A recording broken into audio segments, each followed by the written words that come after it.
Hello friends, तो आज हम करेंगे 9th स्टैंडर्ड मराठी का 14th चैप्टर जो है ते जीवनदायी झाड़।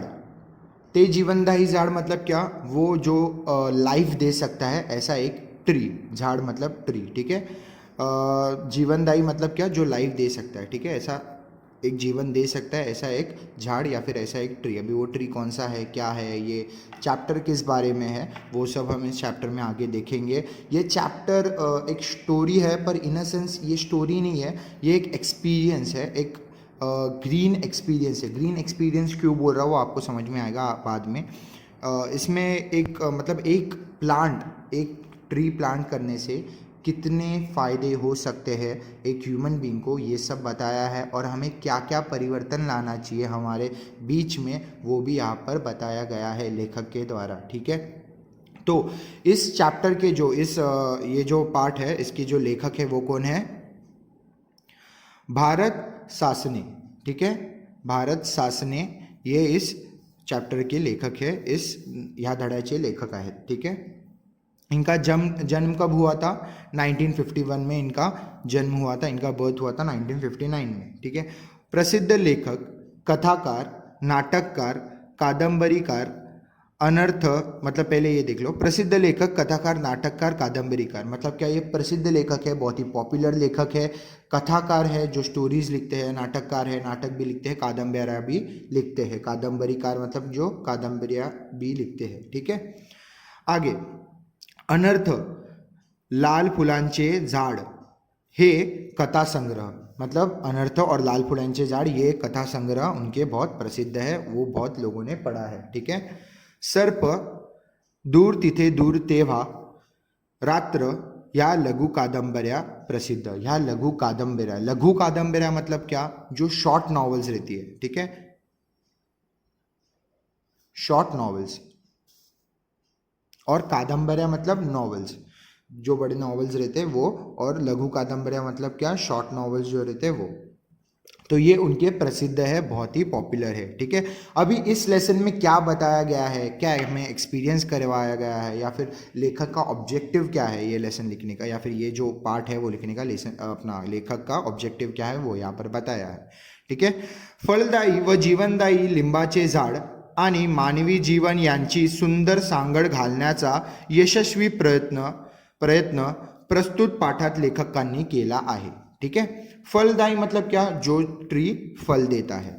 वह जीवनदायी, जो ट्री जीवन भी दे सकता है, मतलब इन सेंस वो हमें मदद करता है। अभी जो भी ट्री हो वो क्या करता है? हमें जीने के लिए मदद करता है। अभी ऑक्सीजन जो है वो कौन प्रोड्यूस करता है? ट्रीज प्रोड्यूस करते हैं, कार्बन डाइऑक्साइड लेके ऑक्सीजन बाहर फेंकते हैं, तो उसके वजह से हमें जीवन मिलता है। तो इन सेंस उसको जीवनदायी भी बोला गया है। लिंबाचे झाड़, लिंबाचे झाड़ मतलब कौन सा मालूम है? नींबू जो बोलते हैं, हिंदी में नींबू बोलते हैं, लेमन। तो उसका जो झाड़ है उसके बारे में यहाँ पर बात की जा रही है। आनी मानवी जीवन मतलब क्या? और ह्यूमन बींग्स की जो लाइफ है वो, यांचे सुंदर सांगड़ क्या? इन दोनों का एक अच्छा रिलेशन, अच्छा एक मिक्स बता के उन्होंने अच्छा रिलेशन इन दोनों के बीच में बताया है। घालण्याचा यशस्वी प्रयत्न, यशस्वी प्रयत्न मतलब, यशस्वी मतलब क्या? एक सक्सेसफुल प्रयत्न मतलब एक सक्सेसफुल ट्राई इन्होंने मारा है, इस पाठ में मारा है, ठीक है, लेखक ने। अभी आगे हम इस लेसन के बाद और बढ़ते हैं, लेसन में क्या लिखा है, क्या हमें किस बारे में बताया गया है वो सब। मी राहत होतो त्या घराच्या माग एक लिंबाचं झाड होतं, मतलब क्या? लेखक क्या बोल रहे हैं कि मैं जिधर रहता था उस घर के पीछे, त्या घराच्या माग मतलब क्या? उस घर के पीछे एक लिंबाचं झाड होतं। एक लिंबाचा मतलब एक लेमन का झाड़ था, एक नींबू का झाड़ था, ठीक है। लिंबू म्हणजे लिंबू बोला, ओके। लिंबू म्हणजे कडुलिंबू नव्हे, मतलब क्या? यहाँ पर जो एड्रेस कर रहे हैं लेखक, जो एड्रेस कर रहे हैं लिंबू वो कडुलिंब नव्हे। कडुलिंब मतलब क्या? अभी नीम के अगर देखोगे तो दो टाइप्स के रहते हैं। एक कडुलिंब, जो नीम का पत्ता आता है ना, जो कड़वा रहता है, वो एक ट्री रहता है, और एक ट्री रहता है ये लेमन का। तो वो क्या बोल रहे हैं? वो नीम का झाड़ नहीं था, ये नींबू का झाड़ था, ठीक है। अपन खातो त्या लिंबाचा झाड़ मतलब क्या? अपन जो खाते हैं वो, जो नींबू हम लोग खाते हैं वो हुई, मतलब उसका झाड़ था, उस लेमन का ट्री था ये, ठीक है। खिड़की लगतच मतलब नियर विंडो, मतलब खिड़की के पास होतं ते काटेरी आणि लिंबाच्या फळांनी गच्च लढलेलं असं. मतलब क्या, वो जो झाड़ था वो काटेरी था. काटेरी मतलब क्या, जिसको कांटे रहते हैं. जैसे गुलाब के फूल को जैसे कांटे रहते हैं ना छोटे छोटे, वैसे नींबू के झाड़ को भी थोड़े बड़े कांटे रहते हैं उसके कंपेयर्ड. मतलब गुलाब के फूल से कंपेयर किया तो थोड़े बड़े कांटे रहते हैं, तो वो काटेरी उसको बोलते हैं. जो झाड़ काटेरी है उसको बोलते हैं काटेरी झाड़. आणि लिंबाच्या फळांनी गच्च लढलेलं असं. मतलब क्या, और नींबू के जो फल थे उनसे बहुत भरा हुआ. गच्च लढलेलं मतलब पूरा भरा हुआ था. ठीक है. लसलशीत, हिरवगार आणि चैतन्यमय. मतलब क्या, एकदम लसलशीत था, एकदम ऐसे एकदम फ्रेश दिखता था. हिरवगार, हिरवगार मतलब ऐसे ग्रीनरी, ऐसे पूरा ग्रीन ग्रीन दिखता था. आणि चैतन्यमय, चैतन्यमय मतलब क्या, एकदम सेटिस्फाइंग था. ठीक है. उसको देख के एकदम एक सेटिस्फैक्शन मिलता था. अब उसको देख के सेटिस्फैक्शन क्या मिलता था, ऐसे क्या एक झाड़ में है जो सेटिस्फैक्शन मिलता था. अब वो क्यों मिलता था ये आगे देखते हैं हम. ठीक है, आपको समझेगा आगे. प्रदेश सगळं उन्हाचं होतं. ठीक है. प्रदेश सगळं उन्हाचं होतं मतलब क्या, वो जो एरिया था जहाँ पर जो अपने लेखक थे वो जो जहाँ पर रहते थे, वो पूरा जो एरिया था वो बहुत समर सीजन वाला था. मतलब उसमें बहुत बोलते ना, जैसे मुंबई में एकदम कड़कती धूप रहती है, वैसे उस एरिया में भी ज़्यादा धूप थी. ठीक है, ज़्यादा गर्मी थी. उन्हाचं मतलब गर्मी थी या फिर धूप थी ज़्यादा. आणि लिंबाच्या फळांनी त्या भागात एकूणच उन्हाळा जास्त. मतलब क्या, उस एरिया में मैं जिस एरिया में रहता था उस एरिया में सबसे ज़्यादा उन्हाळा मतलब सबसे ज़्यादा गर्मी होती थी. ठीक है, सबसे ज़्यादा धूप उधर गिरती थी, बहुत गर्मी का मौसम था वो. ठीक है. आसमंत तापून जाई. आसमंत तापून जाई मतलब क्या, पूरा सराउंडिंग जो था वो भी पूरा एकदम गर्म हो जाता था. तापून जाई मतलब क्या, गर्म हो जाना. आसपासची जमीन तापून करपून तपकिरी पडलेली दिसे. मतलब क्या, आसपास की जो ज़मीन थी वो भी एकदम तापून करपून मतलब क्या, एकदम गर्म होके, और जो ज़्यादा अगर जल जाएगा तो कैसे, उसको क्या बोलेंगे, करपून. अगर आपने कुछ किचन में कुछ रखा हो और वो अगर जल गया तो मराठी में अगर क्या बोलेंगे, मतलब अगर राइस रखा हो किचन में उबलता हुआ और वो थोड़ा सा जल गया तो उसको क्या बोलेंगे, करपला. ठीक है, तो उसके क्या बोलते हैं, करपून. करपून मतलब जो जला हुआ है. ठीक है. तापून करपून तपकिरी पडलेली दिसे. तपकिरी पडलेली दिसे मतलब क्या, जलने के बाद जैसे ज़मीन दिखती है ना, मतलब जलने के बाद कोई चीज़ कैसे दिखती है, एकदम डार्क ब्राउनिश, वैसे वो ज़मीन दिखती थी. ठीक है. तपकिरी मतलब क्या, डार्क ब्राउन कलर की दिखती थी. जैसे जलने के बाद जो कलर होता है वो कलर की दिखती थी ज़मीन. ठीक है. जी काही झाडं आसपास होती ती मलूल आणि काळपट हिरवी दिसत, आणि पाणथळ तर परिसरात कुठंच नव्हती. मतलब क्या, वो बोल रहे हैं कि जी काही झाडं आसपास होती, मतलब आसपास जो ट्रीज थे, ती मलूल आणि काळपट हिरवी. मतलब क्या, मलूल मतलब बोलते ना एकदम ऐसे थोड़े डार्क और थोड़े सूखे हुए दिखते थे. क्योंकि जो समर सीजन था वो बहुत धूप था उस एरिया में, तो वो बहुत सूखी सूखी दिखती थी. और काळपट हिरवी मतलब क्या, एकदम डार्क ग्रीन कलर के वो दिखते थे. उनके लीव्स जो थे वो बहुत डार्क ग्रीन कलर के दिखते थे. मतलब ऐसा लग रहा था कि वो झाड़ अभी मरने आया है ऐसे. ठीक है, या फिर अभी उतनी जान नहीं रही उसमें, ऐसा लगता था. दिसत. आणि पाणथळ मतलब क्या, जो मडी एरिया रहता है ना वो, उसको बोलते हैं पाणथळ. तर परिसरात कुठंच नव्हती. मतलब क्या, मडी एरिया जो बोलते हैं या फिर दलदली एरिया जिसको बोल सकते हैं, वो वैसा एरिया पूरे एरिया में कहीं भी नहीं था. कुठंच नव्हती मतलब क्या, कहीं भी नहीं था. ठीक है.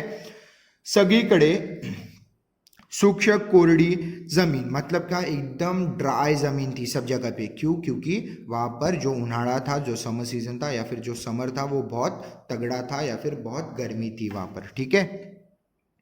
घर सुद्धा तापून निघे. अगर आपने कभी एक्सपीरियंस किया रहेगा मुंबई में, अगर आप चॉल विल में रहते हो तो जो अपना रूफ रहता है ना, समर सीजन में एकदम ऐसे गर्म हो जाता है, और रूफ की वजह से रूम के अंदर भी बहुत गर्मी होती है. वो बोलते हैं ना, एक ऐसा तापलेला जो वाइब रहता है वो छोड़ते रहता है. जो अपना रूफ जो रहता है ना, वो गर्म होने के बाद जो गरम ऐसी हवा छोड़ते रहता है, थोड़ा गरम माहौल बन जाता है घर के अंदर. तो वैसे वो बोल रहा है कि घर सुद्धा तापून निघे. मतलब क्या, पूरा घर भी एकदम गरम हो जाता था. या सगळ्या पार्श्वभूमीवर ते झाड म्हणजे विलक्षण जीवनमय आणि जीवनदायी वाटे। मतलब क्या, ये सब होने के बावजूद, इतना गर्म वातावरण, इतनी गर्मी, और पूरा घर भी गरम गरम लगता था, आजू बाजू में कहीं मड़ी एरिया नहीं था, कहीं दलदली एरिया नहीं था, फिर भी ये जो था ये जो झाड़ था, ये जो मैंने ट्री देखा था, जो लेमन का ट्री, नींबू का जो ट्री देखा था ना घर के पीछे, यहाँ पर पिक्चर में दिखाया है, तो वो जो ट्री था वो बहुत ही एकदम ऐसे अट्रैक्ट करता था, मतलब ऐसे देखने लायक लगता था, और उसको देख के ना एकदम सुकून मिलता था। क्यों? क्योंकि वो एकदम फ्रेश दिखता था। इतने सारे, मतलब जो उसने लेखक ने बोला, देखो पहले जो ट्रीज थे, मतलब आजू बाजू के और भी ट्रीज है, पर वो कैसे दिखते थे, थोड़े सिकुड़ गए ऐसे लगते थे, उनमें थोड़ी जान नहीं ऐसा लगता था, उनके लीव्स जो थे वो डार्क ग्रीन कलर के थे। पर ये ट्री वैसा नहीं था, इसके लीव्स जो थे एकदम फ्रेश दिखते थे, एकदम ऐसे पैरेट कलर, जो पोपटी कलर बोलते हैं वैसे दिखते थे, और इसमें फल भी आते थे, मतलब वो जो लेमन्स रहते थे वो भी आते थे, ऐसा नहीं कि लेमन्स नहीं आते थे, ठीक है। तो ऐसा पूरा हरा भरा दिखता था ये झाड़, इसलिए ना उसको देख के एक सुकून मिलता था। क्यों? क्योंकि इतनी पूरी गर्मी में एक ऐसा फ्रेश झाड़ देख लिया ना आपने, ऐसा कुछ फ्रेश थिंग देख लिया ना, तो आपको एक सुकून मिलता है। तो वो लेखक वही बात करना चाहते थे, कि वही बताना चाहते हैं कि उस झाड़ को देख के या फिर उस लेमन ट्री को देख के उनको बहुत अच्छा लगता था, बहुत सेटिस्फाइंग फील होता था, ठीक है। खरं तर भिंतीच्या उंचीचे झालेले लिंबाचे झाड म्हणजे भोवतालच्या सजीवांचा दिलासाचा केंद्र झाला होता। मतलब क्या, वो क्या बोल रहे हैं लेखक, कि जो एकदम बड़ा हुआ था भिंतीच्या ऊंची से, मतलब क्या, एक वॉल के हाइट के इतना, ऊंची से मतलब हाइट के इतना, झालेले लिंबाचे झाड, मतलब क्या, जो नींबू का झाड़ था, नींबू का जो झाड़ था वो वॉल के लेवल का हो चुका था, और इतना बड़ा झाड़ जो था वो भवतालच्या मतलब क्या, जो सराउंडिंग के जो सजीवांच्या मतलब लिविंग थिंग्स, सराउंडिंग को जो लिविंग थिंग्स थे,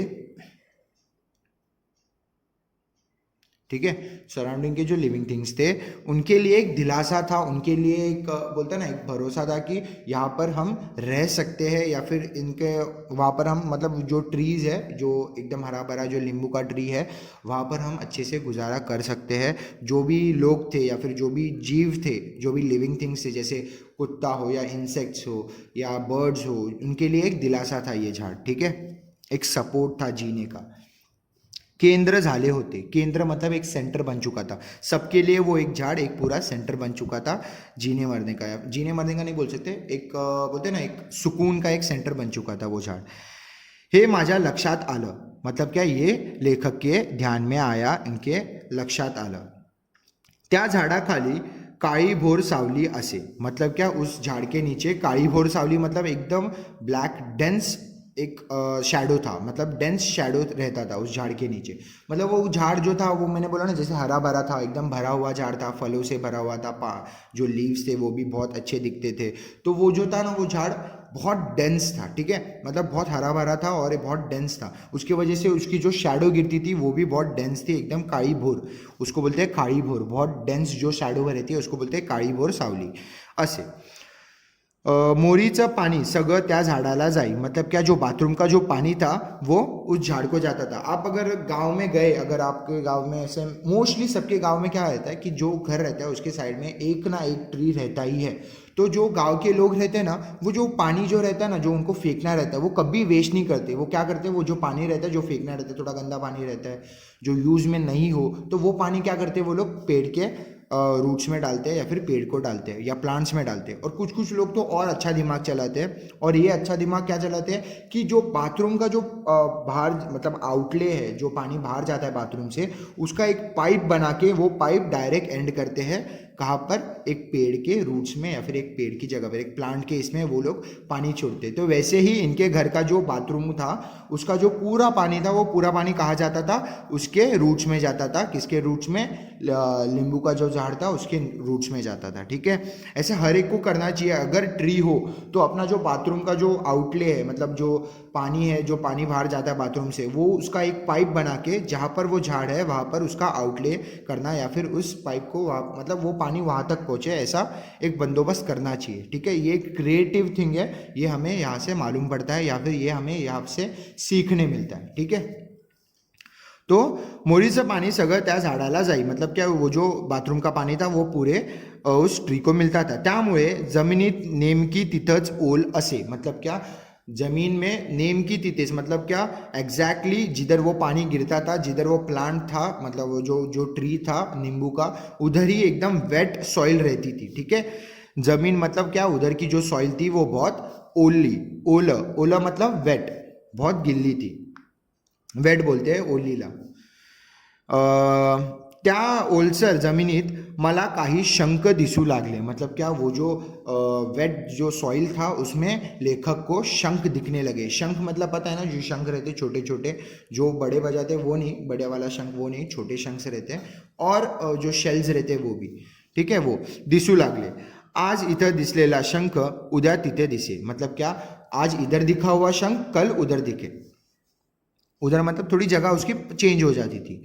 रात्रीतून तो बरच सरकलेला असे, मतलब क्या, रात को जो देखा तो सुबह उठ के अगर देखा ना उस शंख को, तो वो बहुत एक मतलब एक डिस्टेंस तय कर चुका था। ठीक है, बहुत अपना जो जगह था वो चेंज कर चुका था। अगर रात को आपने किसी स्नेल को देखा या फिर किसी शंख को देखा, तो स्नेल नहीं, स्नेल अब तक उसने इंट्रोड्यूस नहीं किया। ओके, तो पहले जो अगर आपने रात को किसी शंख को देखा तो सुबह देखते हैं ना, तो वो शंख अपने जगह से हिलकर कहीं और जगह आया होगा, ऐसे वो लेखक कहते हैं। ठीक है, बरंच सरकलेला असे। लहान मोठे अनेक शंख मग दिसू येऊ लागले, मतलब क्या, अभी छोटे मोटे सब प्रकार के जो अलग अलग टाइप्स के जो शंख थे वो सब उसको दिखने लगे, लेखक को दिखने लगे।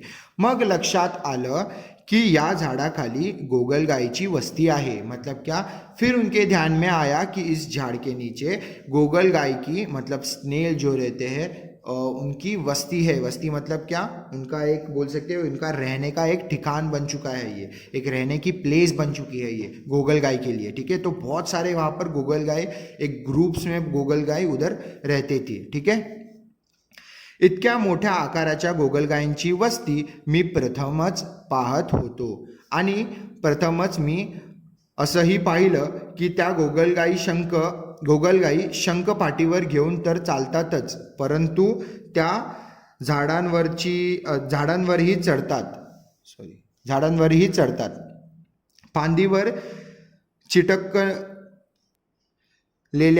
चिकटलेल्या मतलब जो चिक्के वगैरे थे, मैं बाद में बताता हूँ, रंगानं बरबटलेल्या गोगलगाई पाहणं, त्यांचा प्रवास निरखणं हा माझा आणि लहान मुलांचा कौतुकाचा कार्यक्रम होऊन बसला होता। ठीक है, अभी यहाँ पर एकदम बड़ा सेंटेंस हो गया, तो मैं फिर से एक बार बताता हूँ कि इतक्या मोठ्या आकाराच्या गोगलगाई, मतलब क्या, इतने बड़े जो आकार के जो गोगलगाई थे वो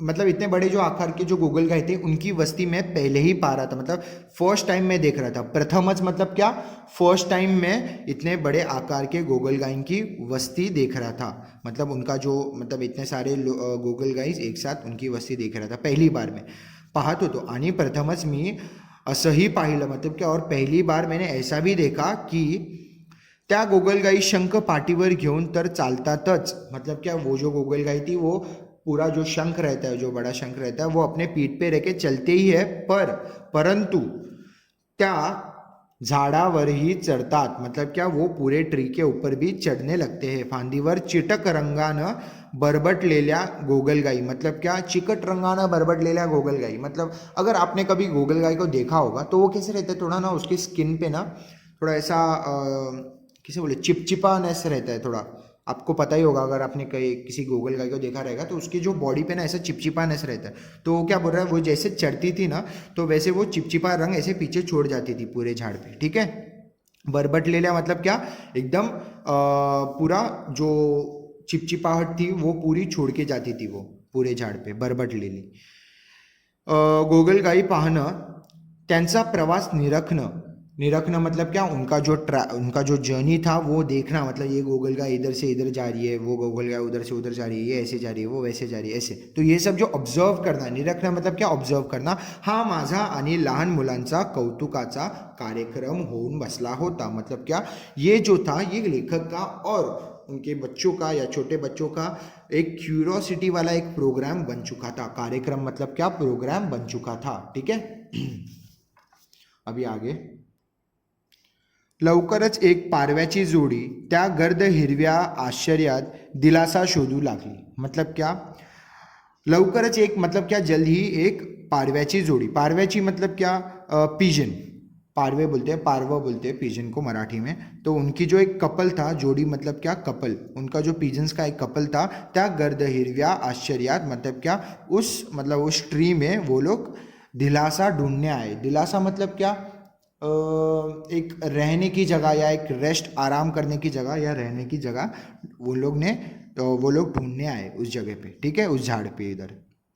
त्या जोडीनं कांड्याकांड्यांचं एक घरटं त्या लिंबाच्या काटेरी झाडात बांधायला शुरुआत केली। मतलब क्या, वो जो नींबू का पेड़ था जो काटेरी था, जिसमें कांटे थे, उन्होंने क्या किया, कांड्याकांड्यांचं मतलब क्या, जो मतलब आपको पता है ना, ऐसे छोटे मोटे ऐसा थोड़ा बहुत कचरा या फिर गवत हो या कुछ ग्रास, जो सूखी हुई ग्रास रहती है, या फिर जो कांड्यांच्या मतलब क्या बोल सकते हैं, एक जो छोटी छोटी जो एकदम पतली लकड़ियाँ रहती है ना, उससे, उनके मदद से उन्होंने वहाँ पर एक अपना घर बनाया, घरटं बांधला, ठीक है। यहाँ पर क्या बोला है, 1 मिनट, झाडात बांधायला सुरुवात केली। घरटं मतलब क्या, जो बर्ड्स जहाँ पर रहते हैं ना, ऐसा घरटा बंधा हुआ रहता है, ऐसे कभी देखा होगा आपने गांव में, मैं ड्रॉ करके बता रहा हूँ आपको, ऐसा रहता है पूरा, ऐसे यहाँ पर ऐसे उनका आउट गोइंग रहता है और इधर वो लोग ऐसे रहते हैं, ठीक है। तो ऐसा एक घरटा रहता है, या फिर बर्ड्स के रहने की जगह बोल सकते हो, तो ऐसा वो रहता है। तो वो वहाँ पर वो बांध रहे थे पिजन्स, ठीक है। शुरुआत के लिए मतलब क्या, उन्होंने वो बांधना शुरू किया वहाँ पर।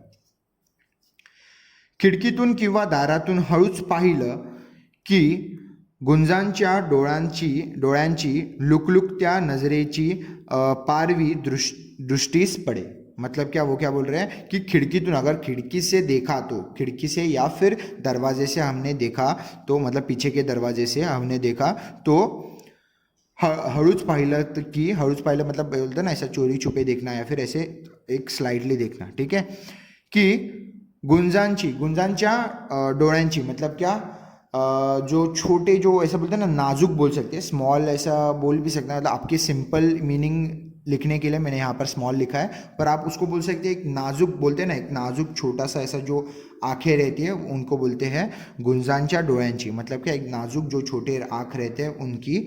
लुकलुकत्या मतलब जो ऐसे आँख बंद चालू होते रहते हैं ना, उसको बोलते हैं लुकलुकत्या, ठीक है। नजरेची पारवी मतलब क्या, एकदम ऐसे बंद चालू ऐसे नज़र करने वाले, पारवी मतलब क्या, ऐसी कपल हमें दिखती थी। वो जो जोड़ी थी ना, उसको पारवी बोलते हैं, ठीक है, पिजन्स की जो जोड़ी है। दृष्टिस पड़े तो वो नज़र में आती थी। दृष्टिस पड़े मतलब क्या, वो हमारे नज़र में आती थी। भोवतालच्या रखरखीतून त्या जोडीनं एक थंड असा आश्रय शोधून काढला होता। मतलब क्या, ये जो आजूबाजू के मतलब भोवतालाच्या मतलब क्या, भोवतालच्या जो सराउंडिंग से, उन लोग सराउंडिंग से आए थे और सराउंडिंग में जो गर्मी थी, उसके बावजूद उन्होंने, उसके लिए मतलब उसके कारण जो गर्मी थी, इतनी ज़्यादा गर्मी थी, इसलिए कोई भी झाड़ ऐसा एकदम फ्रेश नहीं था। तो उन्होंने इतनी सारी मतलब ये जो गर्मी का जो मौसम था या फिर जो गर्मी का जो पूरा हॉट एरिया था वो पूरा, तो उस एरिया में उन्होंने एक ऐसा झाड़ ढूंढ लिया जहाँ पर वो रह सकते हैं, ठीक है। त्या जोड़ी ने मतलब क्या, वो जोड़ी ने, वो कपल ने, जो पिजन का जो कपल था वो, उन्होंने एक ठंड असा आश्रय क्यों बोला है, क्योंकि आपको पता है ना, पहले जो लेखक ने बोला था कि जो उसका जो शैडो गिरता है वो पूरा ठंडा रहता है, मतलब बोलते हैं ना डेंस रहता है। तो डेंस रहता है तो क्या, उधर ज़्यादा जो सनरेज जो रहती है वो ज़्यादा नहीं आती। तो वो जो आश्रय था, वो जो जगह थी, वो अपने रहने के लिए उन्होंने फिक्स कर दी, क्योंकि वो थोड़ी कूलर थी। मतलब आजू बाजू के एटमॉस्फेयर से अगर कंपेयर किए तो वो जो जगह थी वो थोड़ी ठंडी थी, ठीक है। आश्रय मतलब रहने की जगह, ठीक है, या फिर आराम करने की जगह।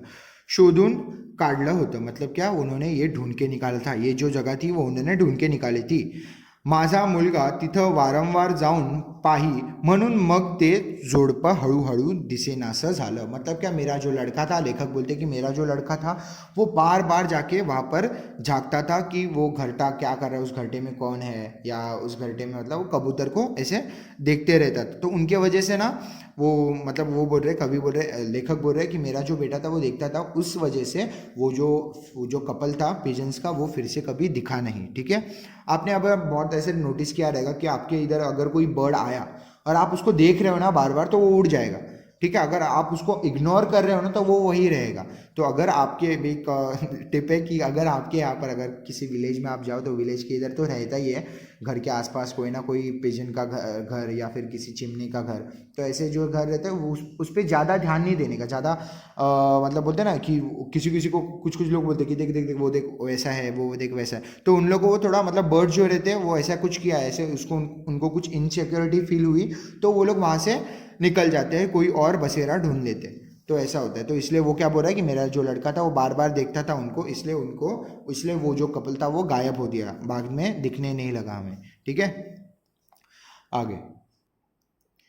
चिमण्या आणि इतर पक्षी यांनी ते झाड नेहमी गजबजलेलं असे। मतलब क्या, जो चिमनी थे, मतलब चिमनी आप लोग को पता ही है स्पैरोज, और जो बाकी के जो अलग अलग पक्षियाँ हैं, जो अलग अलग बर्ड्स है, उनसे वो भरा हुआ था। वो जो झाड़ था वो हमेशा भरा हुआ रहता था। ठीक है, चिमनी मतलब जो बर्ड्स थे उनसे पूरा भरा हुआ रहता था वो झाड़। गजबजलेलं मतलब भरा हुआ। ठीक है, जणू गातं बहरतं संगीतमय झाड़, मतलब क्या, जैसे गाते बहरते हुए एक संगीतमय झाड़ था वो। एक ऐसा मतलब बोलते ना ऐसे कि सब जो बर्ड्स थे वो उस पर बैठते थे, सब बर्ड्स उधर आते थे। कोई बर्ड्स ऐसे जो बर्ड्स का आवाज़ रहता है वो थोड़ा ऐसा आवाज़ ऐसे गाने लायक आता है ना, ऐसे कोकिला जैसे गाती है, तो हर एक बर्ड वहाँ पर ऐसे कुछ ना कुछ आवाज़ करती थी। तो इसलिए लेखक ने वहाँ पर क्या एड्रेस किया है कि वो एक संगीतमय झाड़ लगता था, एक ऐसे गाने वाला झाड़ लगता था वो। ठीक है, बहरता मतलब ब्लॉसम हुआ हुआ, एकदम फ्रेश ब्लॉसम हुआ हुआ। ठीक है, झाड तुरेदार बुलबुल, तुरेदार बुलबुल, तुरेदार बुलबुल आणि पोपट नेहमी तिथं दिसत। मतलब क्या, तुरेदार जो बुलबुल, मतलब बुलबुल एक बर्ड है और पोपट मतलब पैरट। आप बुलबुल को देख सकते हो, सर्च किया तो आपको पता चल जाएगा बुलबुल कौन सी बर्ड है। तो वो और पैरट वो नेहमी मतलब क्या, हर रोज़ वहाँ पर आते थे, मतलब हर बार वो इथे मतलब वो झाड़ पे वो हमेशा दिखते थे। कौन, पैरट और बुलबुल। त्या सगळ्यांचं ते झाड़ म्हणजे एक केंद्र, मतलब क्या, उन सब के लिए ये जो ट्री था वो एक केंद्र बन चुका था, एक सेंटर बन चुका था बैठने रहने का। एक आकर्षण मतलब एक अट्रैक्शन बन चुका था। आकर्षण मतलब अट्रैक्शन। एक आश्वासन आश्वासनाचं विश्वासाचं ठिकाण झालं होतं। आश्वासनाचं मतलब क्या, एक अश्योरेंस का एक वो जगह बन चुका था कि यहाँ पर हमें अच्छा फील होगा, या फिर यहाँ पर बोलते हैं ना जो फल हो या फिर जो भी बोलते हैं ना, यहाँ पर हम जी सकते हैं, ऐसा एक अश्योरेंस मिलता था हर लिविंग बींग को उधर। ठीक है, चाहे वो स्नेल हो, चाहे वो बर्ड हो, चाहे वो कोई भी लिविंग थिंग हो उसके लिए। ठीक है, तो वो एक आश्वासनाचा एक या फिर एक अश्योरेंस का बोल सकते हैं, ऐसा वो एक केंद्र बन चुका था, ऐसा एक सेंटर बन चुका था वो। ठीक है, विश्वासाचा मतलब क्या, जिस पे हम भरोसा कर सकते हैं कि हम यहाँ पर कभी किसी मतलब ऐसे बोलते हैं ना कि थक के या फिर ऐसे लाइफ गवा बैठना, ऐसा नहीं हो सकता इस झाड़ के इधर, क्योंकि ये झाड़ बहुत फ्रेश है। यहाँ पर हम जब चाहे फल खा सकते हैं, जब चाहे हम वहाँ पर आराम कर सकते हैं। यहाँ पर ठंडी जगह है, ऐसी बाहर जैसी गर्मी नहीं कि उस गर्मी में हम मर जाए। तो ऐसा एक विश्वास था, ऐसा एक भरोसा था इस झाड़ पे सबको, सब लिविंग थिंग्स को। ठीक है, विश्वासाचं ठिकाण झालं होतं, मतलब ऐसा एक ये प्लेस बन चुका था कि अगर कोई भी थका हुआ राही हो, कोई भी बर्ड हो जो बहुत दूर से आया या फिर बहुत ज़्यादा ट्रैवल कर रहा है, तो उसको अगर दूर से भी ये झाड़ दिख गया ना तो उसके नज़र में आता था कि ये झाड़ में हम रह सकते हैं, क्योंकि वो उतना ब्राइट था, उतना वो फ्रेश दिखता था वो झाड़। ठीक है, ठिकाण झाली होती। कलकलाट आणि गजबजाट, कलकलाट आणि गजबजाट मतलब क्या, कलकलाट मतलब हमेशा वहाँ पर कुछ हैपनिंग होता था झाड़ पे, जैसे बर्ड्स हो या स्नेल्स हो, जैसे कुछ ना कुछ उस झाड़ पे होता ही था। वो झाड़ कभी ऐसा शांत या फिर ऐसा कुछ डेड नहीं लगता था कभी। ठीक है, गजबजाट मतलब ऐसे आवाज़ें आती थी या फिर ऐसा पूरा हरा भरा दिखता था वैसे। तो ये सब साउंड्स के नाम है, या फिर बोल सकते हो एक एग्जैजरेशन है, वो बताया गया है इस वर्ड्स में। त्या झाडानं जणू अनेक पक्ष्यांना जगण्यासाठी नवं आश्वासक निमंत्रण दिलं होतं। मतलब क्या, उस ट्री ने बहुत सारे पक्षियों को जीने के लिए एक आश्वासक मतलब क्या, एक अश्योरेंस वाला एक वेलकम किया था उस पेड़ ने सब बर्ड्स को, ठीक है। क्यों ऐसे ऐसे क्यों बोल रहे हैं लेखक, क्योंकि वो जो ट्री था वो हमेशा फ्रेश दिखता था, हमेशा हरा भरा दिखता था। तो जो वो एक बोलते हैं ना, एक वेलकम कर रहा था सब बर्ड्स को कि आप मतलब जो बर्ड्स हैं वो यहाँ पर आ सकते हैं और अपना गुजारा कर सकते हैं, क्योंकि वो ऐसे वेलकम कर रहा था, ऐसे झाड़ वेलकम कर रहा था, ऐसे लेखक कहते हैं, ठीक है। निमंत्रण दिले होते, निमंत्रण मतलब क्या बोलते हैं ना, इन्विटेशन, ठीक है। निमंत्रण मतलब इन्विटेशन, ध्यान में रखो। ते आश्वासन कंठोकंठी दूरपर्यंत पोहोचून भोवतालाच्या तप्त वातावरणातून अनेक पक्षी त्या एकमेव थंड झाडाकडे थव्या थव्यानं येत असल्याचं माझ्या लक्षात आलं। कि ये जो मतलब लेखक को बाद में क्या मतलब उनके ध्यान में क्या आया कि ये जो ट्री है वो सबको वेलकम करता है, सबको इनवाइट करता है कि आप मेरे मतलब जो ट्री है उस पर या आओ और आप अपना गुजारा करो। तो और ऐसा जो आश्वासन देता है, ऐसा जो अश्योरेंस देता है ट्री, और कंठोकंठी दूर पर्यंत मतलब क्या ये बहुत दूर तक ये मैसेज जा सकता है। फॉर एग्जाम्पल कोई एक ट्री मतलब जैसे ये ट्री है तो वहाँ पर एक बर्ड आया और उस बर्ड को वो जगह बहुत अच्छी लगी, बहुत ठंडी है, बहुत मतलब एक कंफर्टेबल जगह है जहाँ पर वो रह सकते हैं। तो वो क्या करते थे, वो एक बर्ड जो जाता था और पूरे अपने ग्रुप को बुला के लाता था इस झाड़ के पास, इस ट्री के पास। ये जो नींबू का ट्री था उस ट्री के पास वो पूरा झुंड लेके आता था, ठीक है। थव्या थवाना मतलब क्या, जो ग्रुप्स रहता है ना स्पैरो का या फिर बर्ड्स का जो ग्रुप रहता है उसको बोलते हैं थवा। तो जो ग्रुप में जो बर्ड्स आते हैं उसको बोलते हैं थव्या थव्याना, ठीक है।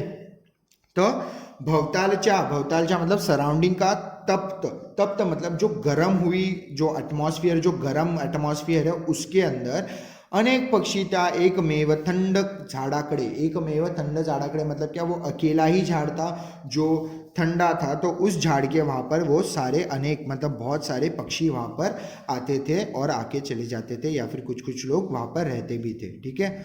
थव्या थव्याना येत, थव्या थव्याना येत मतलब क्या, ग्रुप्स में आते थे, बहुत लार्ज अमाउंट में आते थे वो लोग, ठीक है। असल्याचं माझ्या लक्षात आलं। तो ये सब उन्होंने नोटिस किया कि ये सब जो बहुत सारे बर्ड्स हैं वो यहाँ पर रहने मतलब इस ट्री में आते हैं घूमने, ठीक है। अभी आगे बढ़ते हैं। झाडाखाली मुंग्याचंही एक वेगळं विश्व होतं, मतलब क्या, जो ट्री था उसके नीचे एक जो मुंग्या रहते, जो एंड्स रहते, उनका भी एक अलग वर्ल्ड था, ठीक है। उनका एक अलग ये था क्योंकि वहाँ भी एंड्स बहुत दिखाई देते थे झाड़ के नीचे, क्योंकि वहाँ पर बहुत ठंडी जगह थी ना झाड़ के नीचे, इसलिए। अनेक रंगी किडे सुद्धा त्या दलदलीत होते। अनेक रंगी मतलब जो वेरियस कलर्स के, अलग अलग कलर्स के वहाँ पर इंसेक्ट्स दिखने लगे, ठीक है। दलदलीत मतलब क्या, उस मडी एरिया में दिखने लगे। एकदा पाहत असताना सापाची कात आढळून आली। तो एक बार जब कवि देख रहे, सॉरी लेखक जब देख रहे थे झाड़ के पास, तब उन्हें सापाची मतलब एक सांप की, स्नेक की वहाँ पर कात मतलब स्नेक की चमड़ी बोल सकते हो, वो उधर दिखाई दी। अगर आपको नहीं पता ये तो मैं बता दूं कि स्नेक्स जो है वो अपनी जो स्किन रहती है वो निकाल के फेंकते हैं, ठीक है। तो ऐसे हर बार उनका जो एक स्किन रहती है वो अपना स्किन जो रहता है, हमेशा उनका स्किन जो रहता है वो हमेशा नया नया आते रहता है, वो अपना स्किन निकाल के फेंकते रहते हैं, ठीक है। तो उसको बोलते हैं सापाची कात, मतलब क्या, सांप की, स्नेक की चमड़ी या फिर स्नेक की स्किन। आढळून आली, आढळून मतलब क्या, उनके नज़र में आई। झाडावर खारीची वस्ती तर होतीच। खारीची वस्ती मतलब, खारी मतलब क्या, खारी मतलब खाने वाली खारी नहीं, ठीक है। खारी मतलब स्क्विरल। तो स्क्विरल जो थी वो भी वहाँ रहती थी, उस पेड़ के वहाँ रहती थी। पण थंड सावलीत कुत्री ही तिथं विसाव्याला येत, मतलब क्या, जो एकदम ठंड सावली थी, मतलब जो एकदम जो शैडो थी उस ट्री की वो बहुत कूल थी, उस शैडो के अंदर जो था वो बहुत कूल फील होता था, बहुत ठंडा ठंडा लगता था अगर एटमॉस्फेयर से कंपेयर किए तो, बाहर के एटमॉस्फेयर से। इसलिए जो डॉग्स थे वो भी उस शैडो के नीचे रेस्ट करने आते थे, ठीक है। विसाव्याला मतलब क्या, रेस्ट करने या बैठने आते थे, सोने आते थे, ठीक है, उस शैडो के नीचे।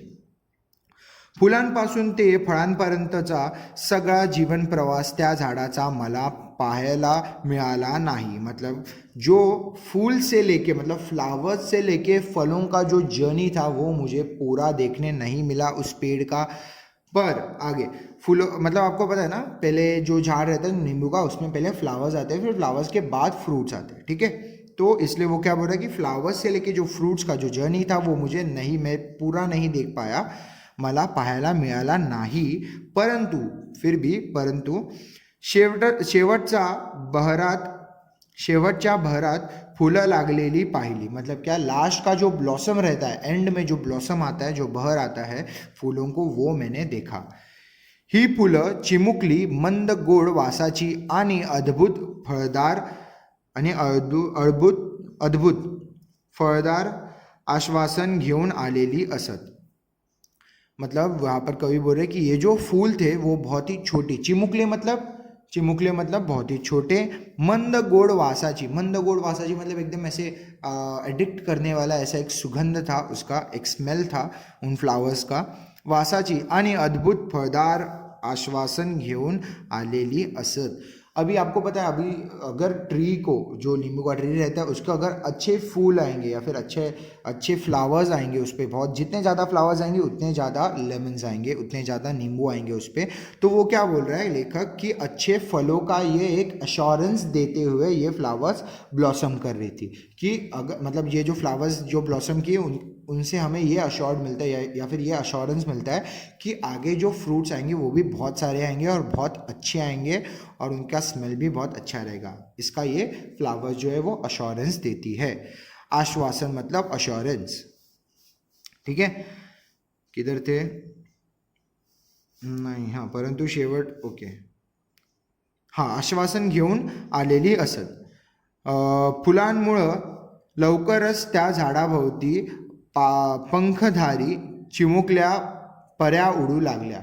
मतलब क्या, जब फूल आए उस ट्री पे, जब फूल जब जो फूल्स थे वो जो ब्लॉसम हुए, उसके बाद वो ब्लॉसम होने के कारण उधर चिमुकल्या मतलब छोटे पर्या मतलब यहाँ पर जो छोटे कीड़े रहते हैं ना, छोटे इंसेक्ट जो उड़ते हैं, मराठी में उनको बोलेंगे पाखर, छोटी पाखर ऐसे बोलते। तो जो छोटे छोटे जो कीड़े रहते हैं जिनको जो उड़ सकते हैं वो भी उधर आने लगे। क्यों आने लगे, उड़ू लागल्या मतलब उसके आसपास वो घूमने लगे, जो छोटे मोटे जो कीड़े रहते हैं जो उड़ सकते हैं वो।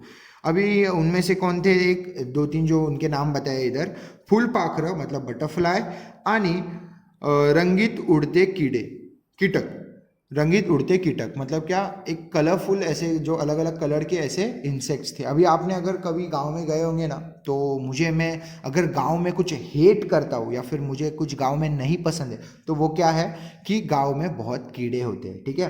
स्पेशली इन रेनी सीजन में क्या होता है, जो बारिश का मौसम रहता है उसमें आगे सब बाहर सब गीला गीला रहता है, तो वो जब कीड़े जो रहते हैं ना वो रेनी सीजन में बहुत बाहर निकलते हैं। तो कीड़े ना अलग अलग रंग के, अलग अलग टाइप के कीड़े दिखने लगते हैं। तो ऐसे कभी आपने देखा होगा, कभी किसी के साथ हुआ रहा कि अरे उसका कलर देख, उसका कलर ऐसा है, उसका कलर वैसा है, वो ग्रीन, उसका रेड और येलो मिक्स है, ये वो, ऐसे अलग अलग कलर के कीड़े भी दिखाई देते हैं, ठीक है। बीटल्स भी रहते हैं, वो भी अलग अलग कलर के रहते हैं। तो गाँव में ना बहुत कीड़े रहते हैं, यही मैं हेट करता हूँ मेरे गांव के बारे में, ठीक है। आपका भी कुछ होगा, बाकी मुझे गांव बहुत पसंद है, नो हेट्रेड। तो यहाँ पर जो कीड़े थे वो अलग अलग कलर के थे, रंगीत उड़ते कीटक मतलब क्या, उड़ते हुए जो कीड़े थे वो अलग अलग कलर के वो भी थे, और बटरफ्लाइज भी दिखते थे उस ट्री के आजू बाजू, ठीक है। फूल चुके, अभी फूल चुके ये वर्ड ध्यान से सुन लो। फूल चुके मतलब क्या, जो बर्ड्स जो रहते हैं, जो छोटे छोटे बर्ड्स रहते हैं या फिर छोटे मोटे जो बर्ड्स रहते हैं, जो फ्लावर्स के अंदर से रस निकालते हैं या फिर फ्लावर्स के अंदर से कुछ ऐसे होते हैं ना, सक करते हैं, जो रस जो रहता है वो सक करते हैं, उनको बोलते हैं फूल चुके पक्षी, ठीक है। फूल चुके चिमुकले मतलब छोटे पक्षी, बर्ड्स, आणि भुंगे मतलब वो जो क्या बोलते हैं उसको, भौरा बोल सकते हैं या फिर ऐसा कुछ बोलते हैं, ऐसा ब्लैक कलर का रहता है, ऐसा घूम घूम आवाज़ करते रहता है वो, तो इसलिए इसको क्या बोलते हैं, नाम दिया है भुंगा उसको नाम बोलते हैं, मतलब उसको नाम दिया गया है भुंगा। एका छोट्या फांदीवर मधमाशांचा पोळाही रचला जाऊ लागला। मतलब क्या, एक छोटे फांदी पे, एक छोटे ब्रांच पे, नींबू के झाड़ के एक छोटे ब्रांच पे उन मधमाशी मतलब जो हनी बीज रहते हैं उन्होंने भी अपना घर बनाने लगा। मधमाशांचा पोड़ा मतलब हनी कोम्ब वहाँ पर वो लोग बनाने लगे, ठीक है। तेव्हा मात्र खिडकी लावून घ्यावी असं वाटू लागलं. मतलब क्या, तभी लेखक को लगा कि अभी खिड़की बंद करनी चाहिए. क्यों? क्योंकि अभी डेंजर है. अगर ये जो हनी बीज है इन्होंने अगर काट लिया तो बहुत बुरा, मतलब ऐसा बहुत दर्द होता है. आपको पता ही होगा, अगर आपको काटा नहीं है तो वो दर्द बहुत ज़्यादा रहता है. कि हनी बी कभी भी काटती है ना, तो जिस जगह पे काटती है वो जगह एकदम फूक जाती है, एकदम फोड़े जैसी एकदम फूक जाती है. और वो 1-2 दिन तो वैसे ही रहती है. तो इसलिए वो बहुत तकलीफ रहती है. तो इसलिए वो क्या बोला कि मुझे तभी लगा कि खिड़की बंद करनी चाहिए. लावून घ्यावी असं वाटू लागलं. ऐसे मुझे लगा. वाटू लागलं मतलब ऐसे लगा. पण त्या माशांनी कधी कोणाला डंस केला नाही. मतलब क्या, वो जो माशे, मतलब वो जो हनी बीज थे उन्होंने कभी किसी को डंश, मतलब क्या, बाइट बोल सकते हो, पर इन अ सेंस बाइट नहीं करते. जो हनी बीज रहते हैं वो कभी बाइट नहीं करते. वो अपना जो डंक रहता है ना वो मारते. तो वो कभी उन्होंने किसी भी इंसान को कभी उधर किया नहीं, किसी को हानि नहीं पहुंचाई उन हनी बीज ने. ठीक है, अभी आगे बढ़ते हैं. थोड़ा जूम करता हूँ.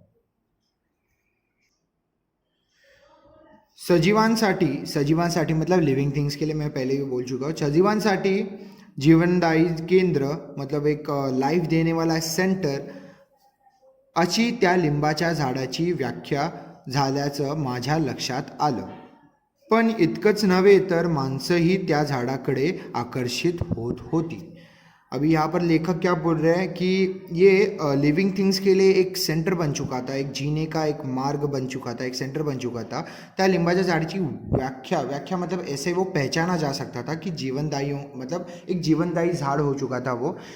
जो लिविंग थिंग्स है उनके लिए एक जीवनदायी केंद्र बन चुका था. इसलिए उसको एक पहचान मिल चुकी थी. व्याख्या मतलब पहचान मिल चुकी थी कि वो एक जीवनदायी झाड़ है.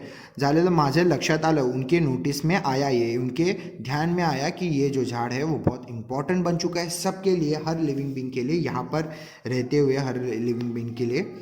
पण इतकंच नव्हे तर, मतलब इतना ही नहीं, जो अभी मतलब अब तक जो लेखक बता रहे थे वो किसके बारे में था? इंसेक्ट्स के बारे में, एनिमल्स के बारे में, बर्ड्स के बारे में, उनके सब के बारे में ही बोल रहे थे. पर अभी वो क्या बोल रहे हैं कि माणसं ही त्या झाडाकडे आकर्षित होत होती. मतलब जो ह्यूमन बीइंग्स थे वो भी उस झाड़ के पास अट्रैक्ट हो रहे थे, उस झाड़ से अट्रैक्ट हो रहे थे.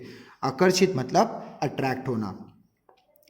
अभी कैसे अट्रैक्ट हो रहे थे, ठीक है, पहले देखते रहो. ज्या कुणी दक्षिणात्य स्त्रीने लिंबाचे झाड राहत्या घराच्या मागे केवळ भाडेकरू असताना लावलं होतं. मतलब यहाँ पर क्या बोल रहे कि एक दक्षिणात्य स्त्री मतलब एक साउथ इंडियन लेडी. ठीक है, इसको साउथ इंडियन लेडी बोल सकते हैं. तो दक्षिणात्य मतलब साउथ इंडियन. तो एक साउथ इंडियन जो लेडी थी उन्होंने वहाँ पर वो झाड़ लगाया था, जो नींबू का झाड़ था, लिंबाचे झाड़, जो नींबू का झाड़ था वो साउथ इंडियन एक लेडी ने वहाँ पर लगाया था. और मागे, घराच्या मागे केवळ भाडेकरू मतलब क्या, उन्होंने किसी, यहाँ पर बताया गया कि वो जब एक भाडेकरू थी. भाडेकरू मतलब क्या, वो उनकी खुद की प्लेस नहीं थी, वो अपना रेंट दे के वहाँ पर रह रही थी. फिर भी उन्होंने वहाँ पर एक झाड़ लगाया, मतलब एक ट्री लगाया जो नींबू का था. अभी यहाँ पर इसमें क्या बड़ी बात है झाड़ लगाया? क्यों बड़ी बात है पता है? क्योंकि वो उनकी जगह नहीं थी, वो कभी भी वहाँ से शिफ्ट हो सकती थी. तो फिर भी उन्होंने अपने फ़ायदे के लिए नहीं, पर एक अच्छा थॉट लेके, एक अच्छा बोलते हैं ना, एक अच्छी सोच लेके उन्होंने वो ट्री प्लांट किया था. वो नींबू का जो ट्री था वो वहाँ पर प्लांट किया था. ठीक है, भाडेकरू होके भी, ऐसे कवी कहना चाहते. केवळ भाडेकरू असताना लावलं होतं.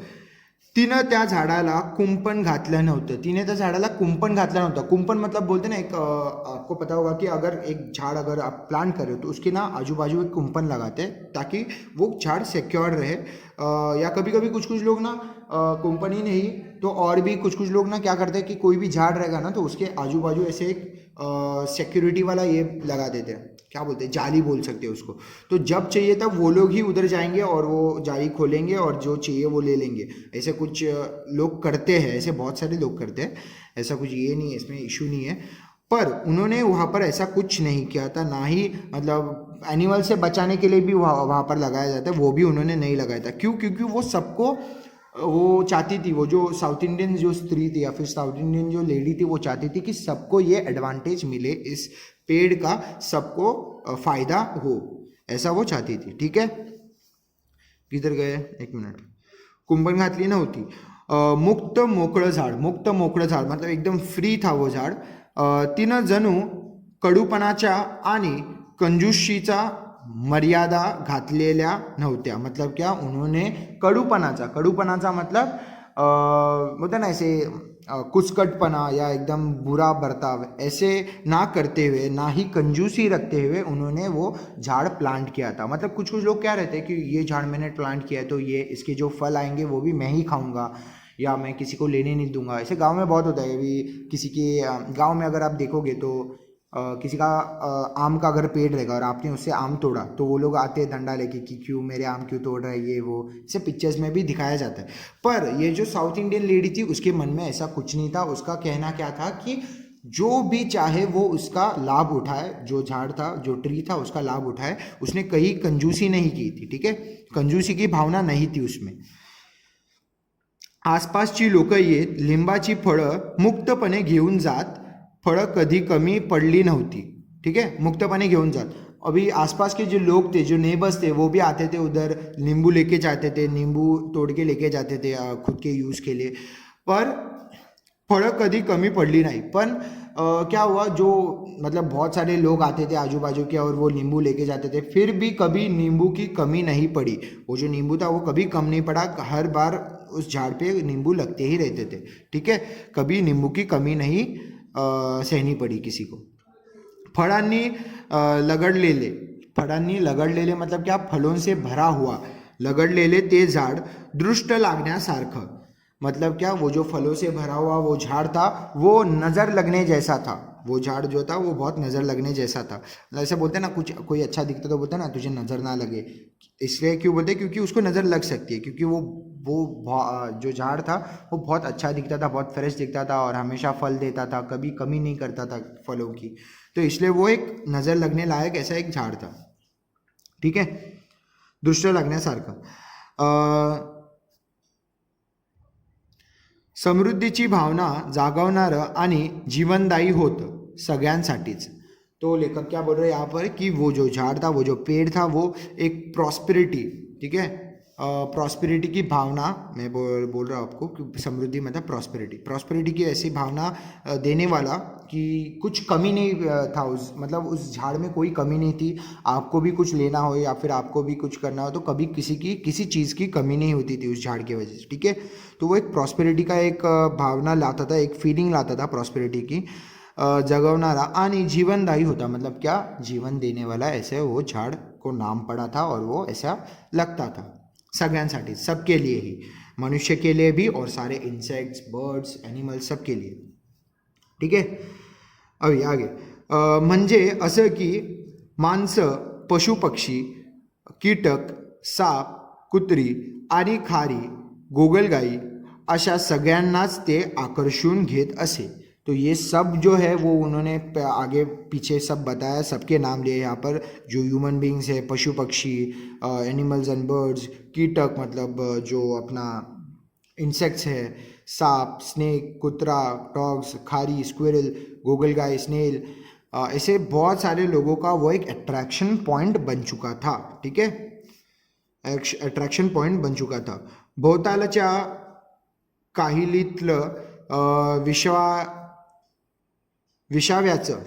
विसाव्याचं आणि आनंदाचं जणू आशीर्वादमय आश्वासन आणि जगण्याचा दिलासा. मतलब क्या, सबके लिए वो क्या बन चुका था, भवतालच्या मतलब क्या, अब सराउंडिंग के लिए, सारे सराउंडिंग के लिए वो एक आराम करने लायक जगह. और आणि आनंदाचा मतलब खुशी का, आशीर्वादमय मतलब एक ब्लेसिंग था सबके लिए. वो जो ट्री था वो एक ब्लेसिंग था और एक आश्वासन था, एक अश्योरेंस था कि यहाँ पर हम जी सकते हैं. ठीक है, जो बर्ड्स एंड एनिमल्स, इंसेक्ट्स बन सकते हैं उनके लिए. ठीक है, अभी आगे.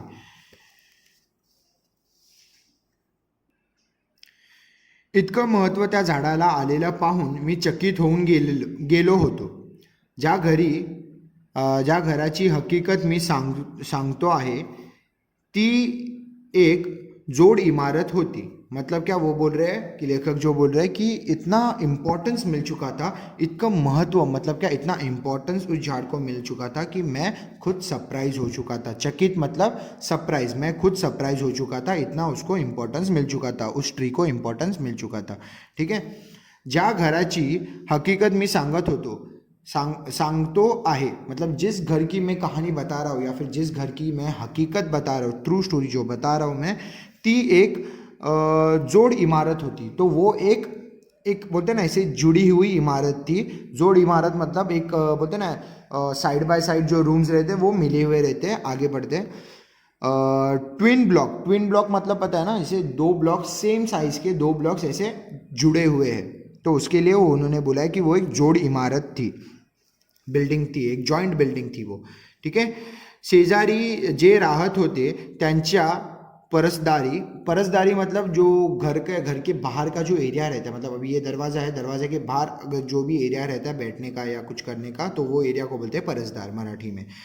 त्यांच्या परसदारी चक्क पाण्याचा हापसा हापसा होता, म्हणजे भरपूर पानी, मतलब हापसा मतलब क्या, बहुत सारा पानी था, बहुत लार्ज अमाउंट में पानी था, भरपूर पाणी होतं।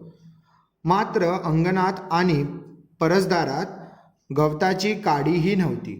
पर फिर भी इतना सारा पानी होके भी उनके आंगन में, उनके जो आंगन बोलते हैं ना, जो सराउंडिंग एरिया रहता है घर का, उसमें, और जो परसदार जो दरवाजे के बाहर का जो एरिया रहता है उसमें एक भी एक कांडी भी नहीं दिखती थी, एक जो ग्रास का एक पत्ता रहता है ना वो भी नहीं दिखता था उनके घर के इधर।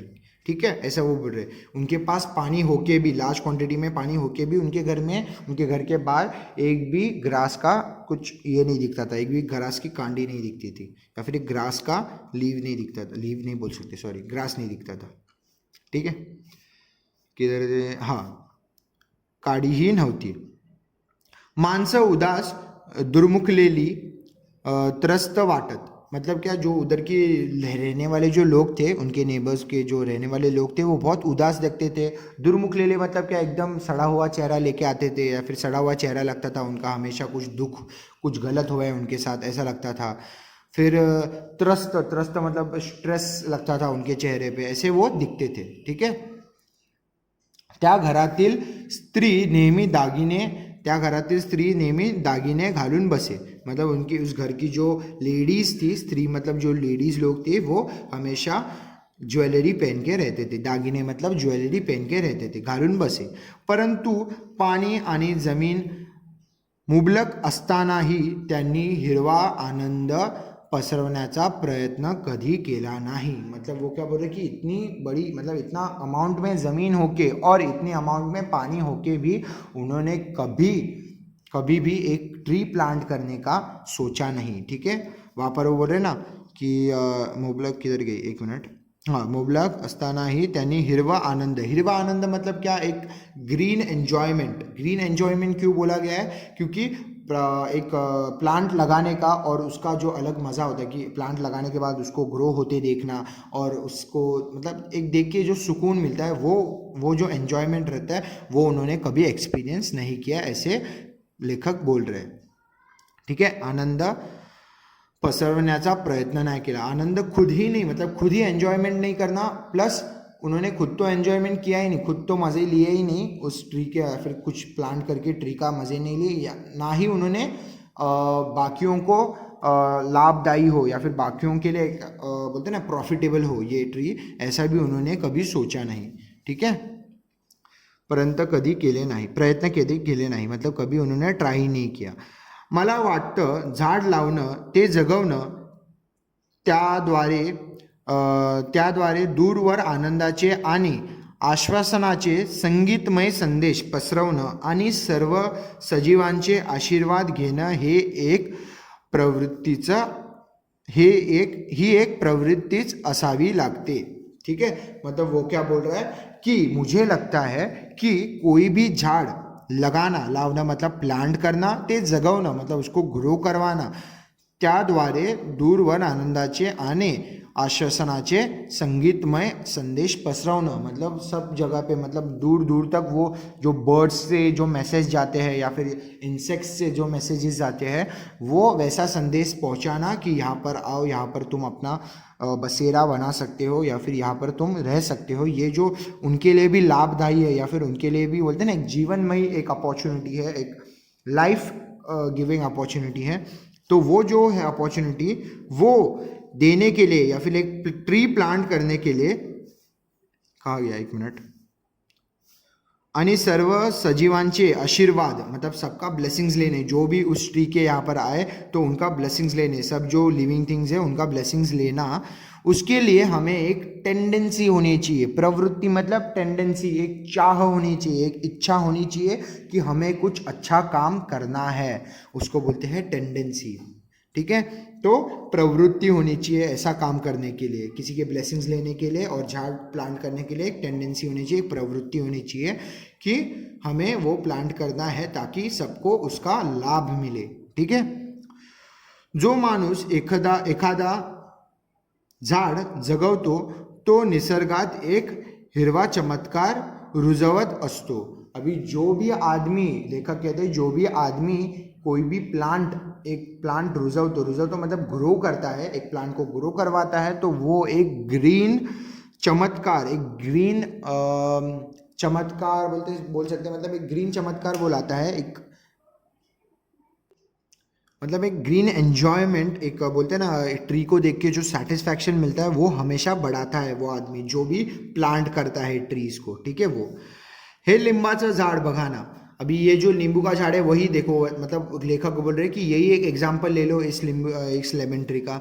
ज्या कोणी बाईने हे झाड लावलं होतं ती बाई इथून निघून गेली होती, मतलब जिसने भी ये ट्री लगाया था, जो साउथ इंडियन लेडी थी जिन्होंने ये ट्री लगाया था वो यहाँ से चली गई थी, परंतु जाताना एक अद्भुत नाट्य ती आपल्या मागे ठेवून गेली। तो वो जाते जाते एक अद्भुत नाट्य, मतलब एक निराला, एक अद्भुत ऐसा एक नाटक, वो नाट्य ऐसा क्यों बोला मैं बाद में बताता हूँ, एक अद्भुत नाट्य वो पीछे छोड़ के गई। अभी नाट्य ऐसा क्यों बोला, इसको एक प्ले क्यों बोला गया, नाट्य मतलब प्ले, क्योंकि ये ट्री जो है उसके आजू बाजू इंसेक्ट्स, बर्ड्स, एनिमल्स, ये सब हमेशा रहते हैं, हमेशा बर्ड्स से भरा हुआ रहता है, बर्ड्स की आवाज़ें आती रहती है, ट्रीज से इंसेक्ट्स की आवाज़ें आती रहती है रात को।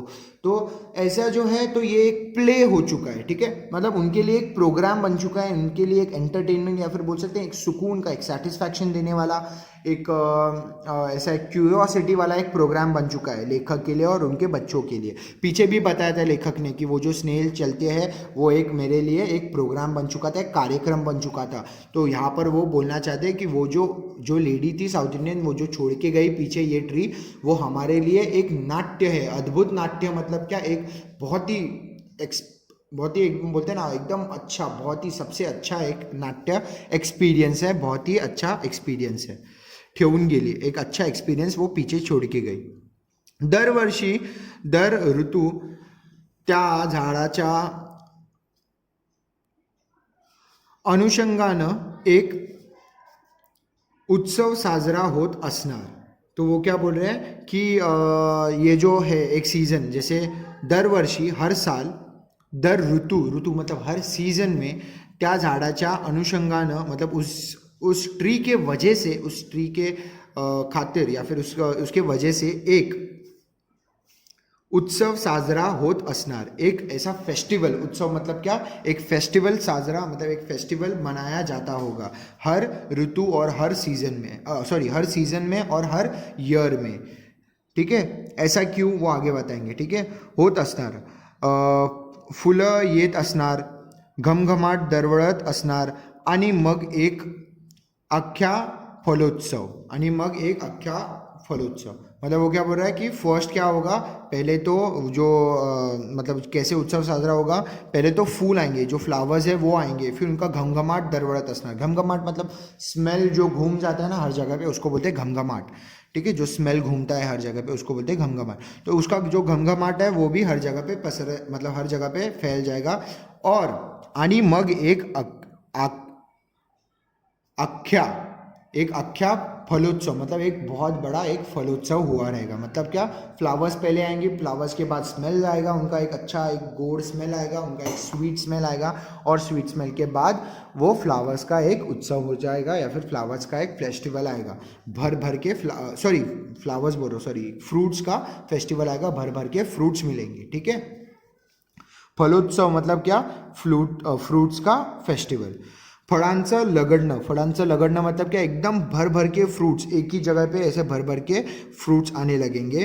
फ्रूट्स मतलब यहाँ पर किसे बोल रहा है, कौन सा फ्रूट, लेमन, जो नींबू है वो, क्योंकि नींबू के पेड़ पे नींबू ही उगेंगे। ठीक है, हे सगळं घडत असणार, मी तर केवळ एका ऋतूतला सजीवांचा सजीवांच्या जगत्या नांत्या, का गया, एक मिनट, आनंद नहीं, यहाँ पर नहीं, हाँ, ऋतूतला, मी तर केवळ एका ऋतूतला सजीवांच्या जगत्या नांत्या अस्तित्वाचा साक्षीदार होतो। मतलब वो क्या बोल रहा है कि हर साल हर सीजन कुछ ना कुछ इंटरेस्टिंग, कुछ ना कुछ ऐसा देखने मिलता होगा सबको। मैं तो सिर्फ एक ही सीज़न का, एक मतलब इस पर्टिकुलर सीज़न का, ये जो समर सीज़न चल रहा है उसमें मैं आया हूँ और उस सीज़न में मैं ये सब देख रहा हूँ। मतलब ये जो सीज़न है, इस सीज़न में मैंने ये सब देखा है। जब अभी मतलब पूरा जो अब तक जो लेखक ने बताया वो सिर्फ और सिर्फ इस सीज़न का है, समर सीज़न का है, जब उन्होंने वो एक्सपीरियंस किया। तो वो क्या बोल रहे हैं कि मैंने तो सिर्फ इस सीज़न का देखा है, और भी बहुत सारे सीजन्स हैं, तो उन सीजन्स में भी बहुत सारे ऐसी स्टोरीज रहेंगे या फिर उन सीजन में भी ऐसा कुछ होता रहेगा इस प्लांट के साथ। ठीक है, ऐसा वो बोल रहे हैं। तो मैं सिर्फ इस सीजन का विटनेस हूँ, साक्षीदार हूँ। मतलब क्या, विटनेस हूँ, साक्षीदार हो, तो मतलब मैं इस ही सीज़न का एक विटनेस था, जो मैंने ये सब जो मैंने एक्सपीरियंस किया वो मैंने आपसे शेयर किया, ऐसे वो लेखक बता रहे। सजीवांच्या जगत्या नांत्या अस्तित्वाचा मतलब जो जी रहे हैं और जो खुशी से जी रहे हैं, नांत्या मतलब क्या, खुशी से जीना, तो उनका एक मैं विटनेस हूँ। ठीक है, पण शेजारची ती माणसं ती अनेक वर्ष त्या घरात राहत आलेली होती। मतलब क्या, जो नेबर्स के जो हमारे नेबर्स थे वो हमेशा मतलब बहुत टाइम से वो यहाँ पे रहते थे। कहाँ गए, शेजारची ती माणसं ती अनेक वर्ष त्या घरात राहत आलेली होती, परंतु न त्यांनी ते हिरवं कौतुक पाहिलं, न त्यांनी झाडं लावली। तो वो क्या बोल रहे हैं कि वो बहुत सालों से यहाँ रहते थे, फिर भी उन्होंने ना ही वो जो ग्रीन कौतुक, प्रेज बोल सकते हैं, कौतुक को प्रेज बोलते हैं। वो जो ग्रीन का जो मतलब बोलते हैं ना, वो एक ट्री को ग्रो होना या फिर इस ट्री में क्या क्या होता है, क्या क्या इंटरेस्टिंग चीज़ें होती है, वो उन्होंने कभी ध्यान में नहीं लिया, और ना ही उन्होंने कभी कोई ट्री प्लांट किया, ऐसे लेखक कहते हैं। ठीक है, न त्यांनी झाडं लावली, न त्यांनी फुलं लावली, मतलब क्या, ना ही उन्होंने फ्लावर्स लगाए। फ्लावर का भी प्लांट आता है ना, तो वो भी उनके पास नहीं था। मतलब उनके आंगन में इतना खाली था उनका आंगन कि कुछ लोग अभी चौल में भी आप देखोगे तो साइड में एक फ्लावर पॉट लगाते हैं या फिर तुलसी लगाते हैं, वो भी उनके इसमें नहीं दिख रहा था। ठीक है, फ्लावर का भी जो प्लांट था वो भी नहीं दिखता था। हा निसर्गातला आनंद त्यांच्या मनात कधी पोचल्याचं मी पाहिलंच नाही। तो ये जो नेचर का ये जो आनंद है या फिर नेचर का ये जो हैप्पीनेस है, ये उनके मन में या फिर उनके तक पहुंचते हुए मैंने कभी नहीं देखा, ऐसे वो लेखक कह रहे हैं। म्हणूनच कदाचित ती माणसं त्यांच्या परस अंगणासारखी उदास, परस अंगणासारखी मतलब परसदार बोलते हैं ना, जो मैंने बोला था कि डोर के बाहर का जो एरिया रहता है वो, आणि अंगण, जो अंगण रहता है वो सराउंडिंग एरिया जो घर का, वो उदास, भकास, तपकिरी अशीच वाटत राहिली मनानं। तो वो क्या बोल रहा है कि ये जो लोग थे, इसलिए क्योंकि उन्होंने कोई ट्री प्लांट नहीं किया, ना ही कभी उन्होंने वो जो ग्रीन हैप्पीनेस रहता है वो कभी उन्होंने एक्सपीरियंस नहीं किया, इसलिए वो भी अपना जो ये रहता ना, उनका जो आंगन था, पहले डिस्क्राइब किया था लेखक ने कि उनका आंगन बहुत ही सड़ेला था या फिर बोल सकते हैं बहुत ही डेड लग रहा था, कुछ एक भी ग्रास नहीं था उधर, एक भी ग्रास का बोलते ना गवत नहीं थी। तो इसलिए वो बोल रहे कि उनके आंगन जैसे उनके मन भी उतने ही सैड थे, उतने ही बोलते ना सड़ू थे, या फिर बोलते ना भकास बोलते ना एकदम क्या बोल सकते हैं उसको, अनहैप्पी या दुखी थे, ठीक है, ऐसा लेखक बोलते हैं। अभी आगे लास्ट पैरा है ये, लास्ट पैरा देखते हैं। ते झाड लावणारी ती दक्षिणात्य बाई एकदा तिच्या मुलासह आमच्या घरी आली होती। तो वो जो साउथ इंडियन जो लेडी थी, जो जिन्होंने ये ट्री प्लांट किया था, नींबू का ट्री, वो उनके घर में एक बार आई थी उसके लड़के के साथ। मुलासह मतलब क्या, लड़के के साथ आई थी, आमच्या घरी आली होती। तिनं आल्याबरोबर प्रथम जाऊन ते झाड पाहिलं। तो उसने आते ही, आल्याबरोबर मतलब आते ही, प्रथम जाऊन पहले जाके उन्होंने वो ट्री देखने के लिए चली गई पहले ही।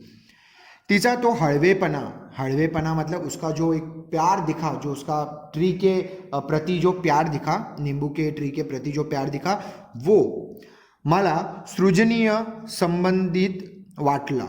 मतलब क्या, एक क्रिएटिविटी से एक रिलेटेड ऐसा उसका एक मतलब उसका जो बर्ताव था या फिर उसका जो बिहेवियर था, वो मुझे क्रिएटिविटी से संबंधित या फिर रिलेटेड लगा, ठीक है। सृजनीय मतलब क्रिएटिविटी, या बोल सकते हो सोचने का तरीका, उसका जो सोचने का तरीका था कि ये झाड़ जो मैं लगा रही हूँ वो किसी को मतलब सबको उसको मतलब सबको प्रॉफिटेबल रहेगा, सबको सुख देगा, या फिर एक जीवनदायी झाड़ बनेगा, सबके लिए एक अच्छा रहने के लिए जगह हो जाएगी, सब एनिमल्स के लिए, इंसेक्ट्स के लिए, बर्ड्स के लिए।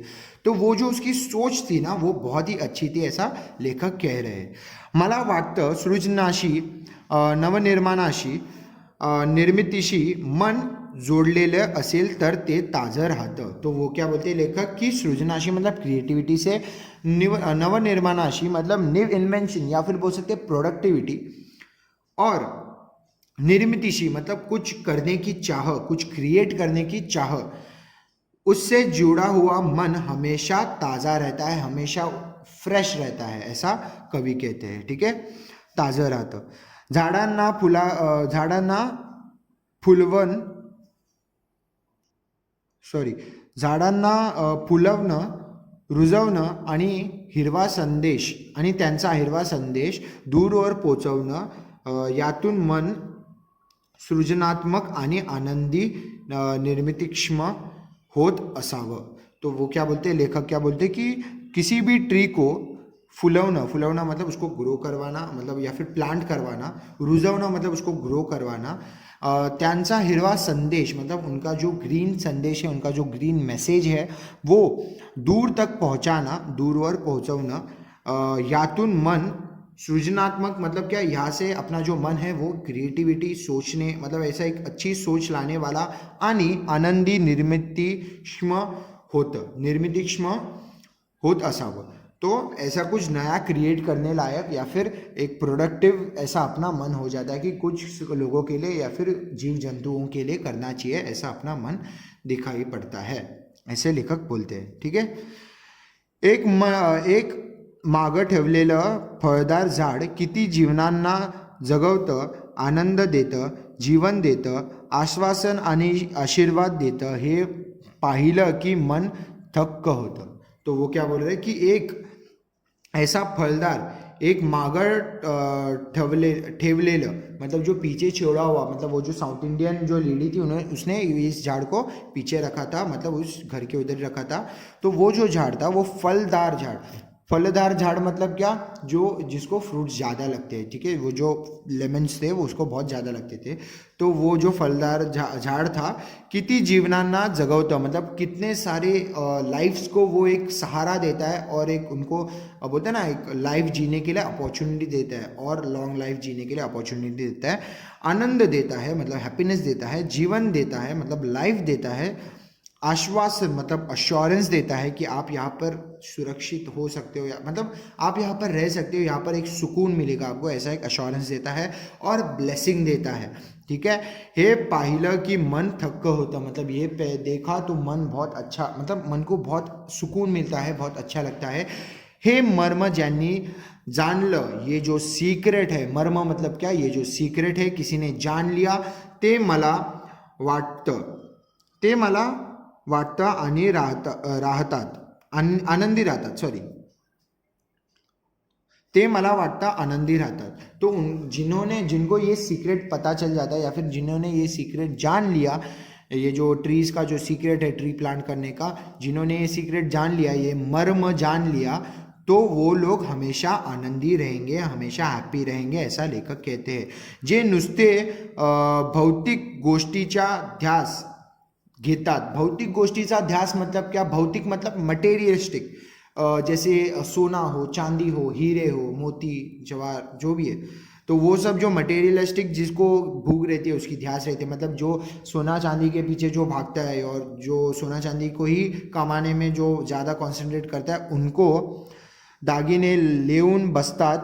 त्यांच्या भोवताली मतलब उनके आजू बाजू ऐसे जो लोग रहते हैं जिनको सिर्फ सोना चांदी इसकी ही मोह है, उनके आजू बाजू उनके भोवताली कधी हिरवं झाड उगवत नाही. उनके आसपास कभी भी जो ग्रीनरी है वो नहीं दिखती, एक ग्रीन ट्री जो है वो नहीं दिखता, उगवत नाही. आणि त्यांच्या मनात कधी पक्षी चिवचिवत नहीं. तो उनके मन में कभी भी पक्षी चिवचिवत नहीं मतलब क्या? पक्षी कभी ऐसे चिवचिव नहीं करता. अभी वह यहाँ इस स्टेटमेंट से कवि क्या कहना चाहते हैं कि रियल में थोड़ी मन के अंदर कोई पक्षी चिवचिवता है, तो वो कहना चाहते हैं कि मन में उनको कभी ऐसी हैप्पीनेस नहीं मिलेगी. ये जो ग्रीन एन्जॉयमेंट है या फिर ये जो ग्रीन हैप्पीनेस है वो कभी इन्हें नहीं मिलेगी, ऐसे कवि कहते हैं. ठीक है, तो ये कभी वो मज़ा नहीं ले पाएंगे, वो एन्जॉयमेंट नहीं कर पाएंगे. भोवती हो गया ना ये. तो त्यांच्या मनात कधी पक्षी चिवचिवत नाही. आनंदापासून ते बिचारे वचिंत राहत असावेत. मतलब क्या? आनंदापासून ते बिचारे वचिंत मतलब वो आनंद से मतलब हैप्पीनेस से कोसों दूर रहते होंगे वो बेचारे, ऐसा कवि कहते हैं. त्या जीवनदायी झाडांना आपल्याला हिरव्या भाषेत अपने ग्रीन भाषे में, हिरव्या भाषेत मतलब क्या? एक ग्रीन भाषे में मतलब एक ट्रीज के भाषे में, नेचर की भाषे में, हिरव्या भाषे में मतलब नेचर की भाषे में मला असं बरंच काही सांगितलं. ऐसे बहुत कुछ मुझे उसने बताया अपने नेचर के भाषे में. नेचर की एक ऐसे बोलते हैं ना, एक नेचर की एक भाषा रहती है. अगर आपको नेचर ऐसा बोलते हैं ना, कभी कभी खुश हुआ ना, तो ऐसे ट्रीज़ जो है वो बहुत ही ऐसे हवे में बहुत ही ऐसे हिलने लगते हैं, ऐसे स्विंग करने लगते हैं. जो नेचर जो है वो हमेशा अपने आप से या फिर ह्यूमन बीइंग से एक कांटेक्ट में रहता है या फिर एक बात करने की चाह में रहता है. ठीक है, तो वो बोलते हैं कि मैंने उस नेचर की जो भाषा थी वो समझ ली और उस भाषा से मुझे नेचर बहुत कुछ बताया, मुझे नेचर ने उस भाषा से मुझे बहुत कुछ बताया, ऐसे कवि कहते हैं. ठीक है, आई होप आपको ये पूरा लेसन समझा होगा. मैंने पूरा लेसन ये समझा दिया है. पूरा लेसन अपना यहाँ पर ख़त्म होता है. और ये लेसन थोड़ा डिफिकल्ट था, थोड़े हार्ड वर्डिंग्स थे, पर मैंने सबके वर्डिंग्स लिखे हैं. आपको कोई परेशानी नहीं होगी या फिर कोई डिफ़िकल्टीज नहीं होगी इस लेसन को देखने में या पढ़ने में. ठीक है, तो आई होप आपको ये पूरा वीडियो अच्छा लगा होगा. अगर वीडियो अच्छा लगे तो शेयर करो, सब्सक्राइब करो और लाइक करो. Thank you.